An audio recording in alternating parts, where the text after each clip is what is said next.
Dining with royalty, President Trump meeting with the Deputy Crown Prince of Saudi Arabia at the White House earlier. A discussion that was likely to include Saudi investment opportunities in the U.S. Here now is Lieutenant General Thomas McInerney, Fox News military analyst.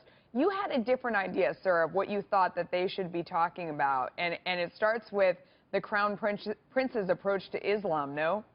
Exactly, Melissa. We have been almost 16 years since 9/11, and nobody has held the Saudis accountable for the radical Islamic ideology that is coming out of Mecca and Medina. President Trump needs to talk about Prince Salman about that. They need to fix it, and we ought to make it that simple. In what way, though? I mean, you had some good ideas about how does he have to reset the agenda to separate Islam from radical Islam? Well, they know how to do that better than I as an infidel do, or you as an infidel. And so tell them to fix it. This ideology goes back to 700 A.D. They are behind times. They need to fix this, and they know what they need to do, or it could go into some very dangerous areas that are very worrisome to me. And they will suffer the most because people are going to say, where did this evil ideology come from? It's as evil as Nazism, fascism, and communism, as we know from watching ISIS. So let's make them responsible to fix the ideology. If we kill people and destroy ISIS, we still do not fix the ideology. And as long as we've been at this, Melissa, nobody has put the burden of responsibility on the Saudis.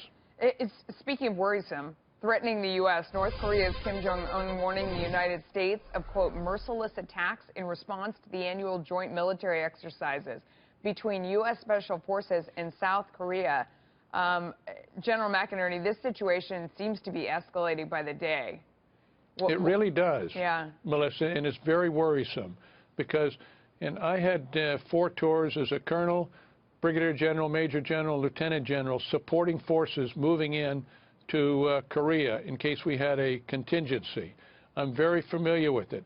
Kim Jong-un is the most unstable leader of North Korea that there has ever been, and he has got a nuclear capability. He's doing nuclear weapons design and production for the Iranians, and so he's a very dangerous person, very unstable.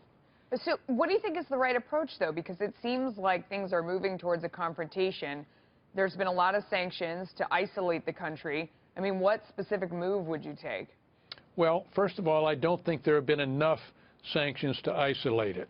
And we need to increase that and increase covert actions and those different type things and move their economy so the economy fails.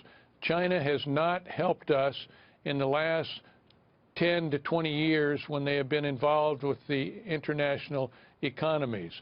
They have continued to sustain North Korea the way it is.